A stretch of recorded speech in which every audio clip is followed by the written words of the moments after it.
ये कहानी एक ऐसे नौजवान की है जो ऐसे मकान में आ बसा जो आसेबी मकान था। इस मकान में रिहाइश रखने से उस पर मुसीबतों के पहाड़ टूट पड़े। तो आइए कहानी शुरू करते हैं। मैं तुम्हें ये मकान किराए पर लेने से हरगिज न रोकता अगर तुम कुछ दिन और सब्र कर जाते। मालिक मकान यही बात बार बार दोहराए जा रहा था। देखें बशीर साहब, मेरी बात समझने की कोशिश करें। मेरे पास इस वक्त रहने के लिए कोई ठिकाना नहीं है। आप बराए मेहरबानी मुझे ये मकान किराए पर दे दें। ये आपका एहसान होगा मुझ पर, और किराया मैं आपको 2 महीने का एडवांस दे दूंगा। बस आप राजी हो जाएं। मैंने अपनी मजबूरी जाहिर करते हुए कहा, देखो बरखुरदार, बात किराए की नहीं है, और भी बहुत सी बातें हैं इस मकान में। कल को अगर तुम्हें कुछ हो गया तो सारी बात बराह रास्त मुझ पर आ जाएगी कि मैंने तुम्हें पहले आगाह नहीं किया था। मैं तुमसे पहले भी कह चुका हूं कि 8-10 दिन सब्र कर लो और फिर बेशक रह लेना, मुझे कोई एतराज नहीं होगा। ऐसी क्या बात है इस मकान में कि आप मुझे रोकने पर बाजिद हैं? मेरी मजबूरी आपके सामने है। मैं भला अब कहां जाऊंगा, और क्या हर्ज है अगर 8-10 दिन पहले यानी आज से ही मैं इस मकान में आ जाऊं। अगर 8-10 रोज बाद भी मुझे इसी मकान में आना है तो फिर आज ही क्यों नहीं। अब मैं तुम्हें कैसे समझाऊं, एक ही बात रट लगा रखी है कि मुझे ये मकान आज ही चाहिए। देखो बरखुरदार, आज जुलाई की 8 तारीख है। अगर तुम 20 रोज के बाद आओ तो ठीक है। मकान मैं आज ही तुम्हारे हवाले करता हूं। अगर इससे पहले यानी आज ही से अगर तुम इसमें रिहाइश इख्तियार करते हो तो नुकसान के जिम्मेदार भी तुम खुद होगे, और ये बात तुम्हें मोहल्ले के चंद अफराद के सामने कहनी होगी, वरना बाद में तो ये लोग मेरा जीना हराम कर देंगे। मैंने मालिक मकान की शर्त मान ली और मोहल्ले के चंद अफराद के सामने ये कह दिया कि ये मकान मैं अपनी मर्जी से ले रहा हूँ। अगर मुझे कुछ हो गया तो इसकी तमाम तर जिम्मेदारी भी मुझ पर आयद होगी। मालिक मकान हर किस्म की फिक्र से आजाद है, इस पर किसी किस्म की कोई जिम्मेदारी नहीं होगी।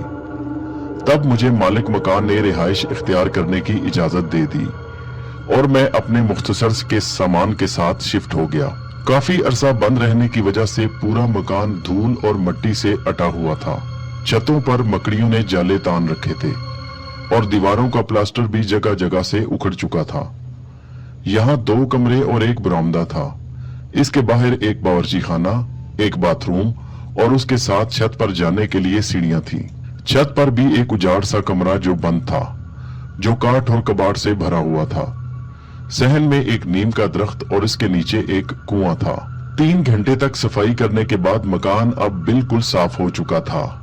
मैंने अपने लिए एक कमरा साफ किया, दूसरा कमरा मैंने वैसे ही बंद छोड़ दिया था। मेरा बदन थकन से चूर हो चुका था। गुस्ल करने के बाद कपड़े तब्दील किए और आराम करने की गर्ज से बिस्तर पर लेट गया। मेरा नाम इरफान है और मैं रहमतपुर गांव के प्राइमरी स्कूल का टीचर हूं। तकरीबन 2 साल पहले मेरी रिहाइश रहमतपुर में ही थी। फिर शादी के बाद साथ वाले गांव में मुंतकिल हो गया और वहां रिहाइश इख्तियार कर ली। मेरी शादी कामयाब साबित ना हुई और 1.5 साल बाद ही मेरी बीवी चुपचाप सुधार गई। साथ वाले गांव से रोजाना रहमतपुर आना कोई आसान काम नहीं था।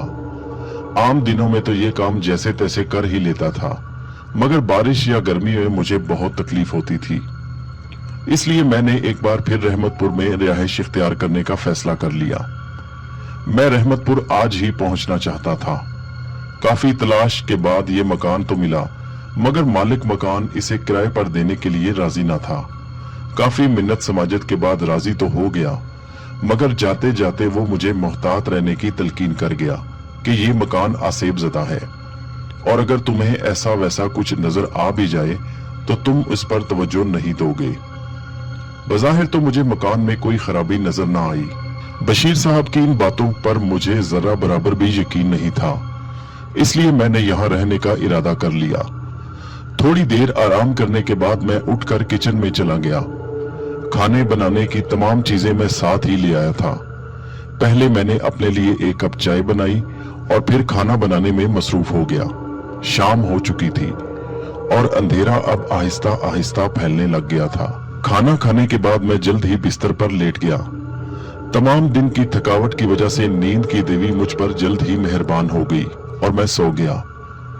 तकरीबन आधी रात का वक्त होगा जब मुझे किसी ने झिंझोड़ कर उठाया। मैंने इर्द गिर्द नजर दौड़ाई मगर कोई नजर नहीं आया।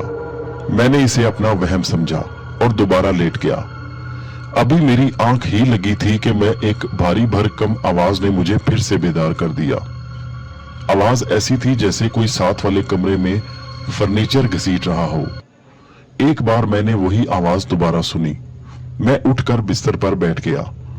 कुछ देर तक यूं ही बैठा रहा। इस दौरान कोई भी आवाज नहीं आई थी।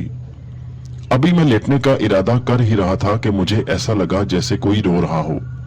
ये आवाज बहुत मध्यम थी जो बमुश्किल मेरे कानों तक पहुंच रही थी। थोड़ी देर बाद ये आवाज वाज़ेह हो गई। ये किसी लड़की की आवाज थी जो हिचकियां लेकर रो रही थी। मैं उठकर कमरे से बाहर आ गया। बाहर गुप अंधेरा था। मैंने आगे बढ़कर लाइट ऑन की कि ये रोने की आवाज साथ वाले कमरे से आ रही थी। मैं डरते डरते लरसते कदमों के साथ उस दरवाजे के साथ आन खड़ा हुआ। दरवाजा बंद था। इस मर्तबा किसी मर्द की भी आवाज अंदर से आ रही थी।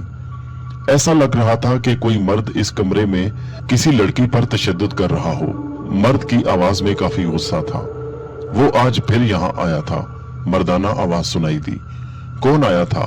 मैं तो किसी को नहीं जानती, लड़की ने रोकर कहा। झूठ मत बोल, मैंने सुबह उसे घर के दरवाजे के बाहर खड़े देखा था। क्या चक्कर है तेरा उसके साथ? जल्दी बोल। मेरा यकीन करो, मेरा किसी के साथ कोई चक्कर नहीं, ना ही मैं किसी को जानती हूँ, लड़की ने हिचकिचाते हुए कहा। तो वो बोला, कमीनी झूठ बोलती है। इस मर्तबा मर्द की आवाज ज्यादा तेज थी और मर्द शायद लड़की को किसी चीज के साथ मार भी रहा था। लड़की के रोने की आवाज अब तेज हो चुकी थी। मुझसे अब रहा ना गया और मैंने दरवाजे को अंदर की जानिब धकेला तो वो थोड़ी सी चरचराहट के साथ खुल गया। अंदर गुप अंधेरा था और वो आवाजें भी बंद हो गई थी। मैंने कमरे की लाइट ऑन की तो कमरा रोशनी में नहा गया। ये देखकर मेरी हैरत की इंतहा ना रही कि कमरा तो बिल्कुल खाली था। ये आवाजें फिर कहां से आ रही थीं? मैंने कमरे को इसी तरह बंद किया और अपने कमरे में आकर बिस्तर पर लेट गया। नींद आंखों से कोसों दूर थी। खौफ से मेरे असाब शदीद मुतासिर हो रहे थे। काफी देर जागने के बाद न जाने कब मेरी आंख लगी और मैं दोबारा सो गया। कहानी आसेबी मकान जारी है। बकिया हिस्सा अगली वीडियो में मुलाहिजा कीजिए। हमारे चैनल उर्दू कॉर्नर को सब्सक्राइब कीजिए। शुक्रिया।